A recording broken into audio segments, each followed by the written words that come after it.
Lucky, నీ అమ్మ కనిపించట్లా, ఎక్కడికి వెళ్ళింది? ఏంటే నీ అమ్మకలాగా నీకు కూడా పొగరెక్కిందా? ఏం సమాధానం చెప్పు. ఏ నీకు తెలీదా? రోజుట్లాగే ఇళ్లలో పనికెళ్ళింది. నీ అమ్మకి ఎన్నిసార్లు చెప్పినా బుద్ధి లేదా? ఆ ఇళ్లలో పని చేయటం నాకు ఇష్టం లేదని చెప్పాగా. చేయకపోతే ఎలాగా? నువ్వు ఎలాగో సోమరిపోతివి. నువ్వు చేసినప్పుడు ఎలా తీరవాలి? నీ కుటుంబాన్ని ఎలా జరపాలి అమ్మ పనికెళ్ళకపోతే? నీకేం తెలియదే పిచ్చిదానా. నేను పనికి వద్దన్నా వెళ్తుందంటే నీ అమ్మ ఏ ఉద్దేశం మీద పనికి వెళ్తుందో నాకు బాగా తెలుసు.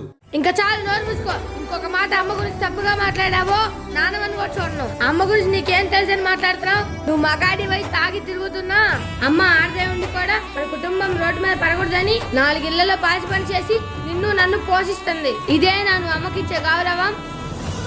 అమ్మని నువ్వు గౌరవించపోయినా పర్వాలేదు, కానీ నలుగురిలో అమ్మని అవమానించొద్దు నాన్న, ప్లీజ్, నీకు దండం పెడతా.